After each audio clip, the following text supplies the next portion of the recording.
In Europe, we started deploying IPv6 in government networks. In fact, there have been two countries where I have been involved. One is Spain, obviously. The other one is Germany, which we tried to deploy IPv6 in the government networks, because in most of these countries, and I will say most of the European countries, we have big networks connecting all the public administration.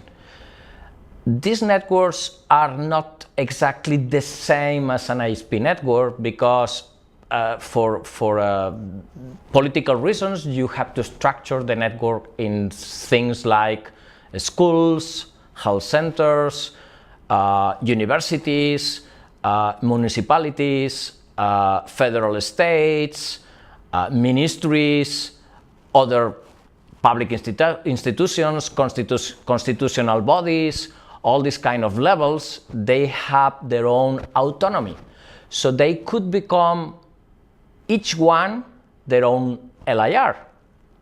But in general, to save resources, what the governments do, especially when the country is big, is they contract a single network which is managed by one of these public entities. For example, in Spain, the public administration ministry is taking care of that. In the case of Germany, I think is the federal, the Ministry of Interior.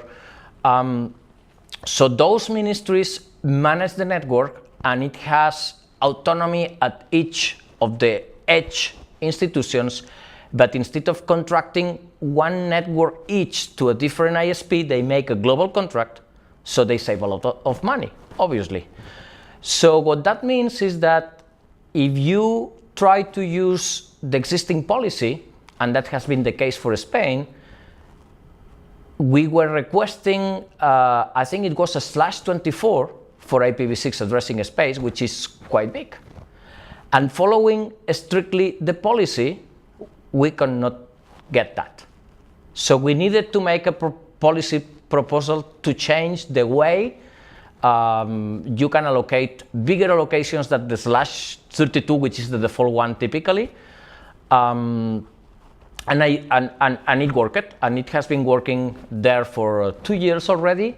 We have approved that also now in APNIC, and I thought that it makes sense to propose the same here. So basically, this is my proposal, is looking at networks that are not necessarily strict ISPs. It may be a big ISP covering even different countries, or very big in a single country, and they may have difficulties to justify under their actual policy the requirements for something bigger than a /32. That's the one, I think is 1-to-1, and the policy 1-to-2, I think is the right numbers.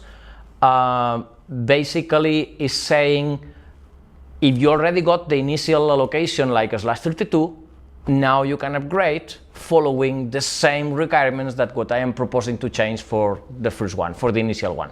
So a kind of aligning the initial allocation with the subsequent one.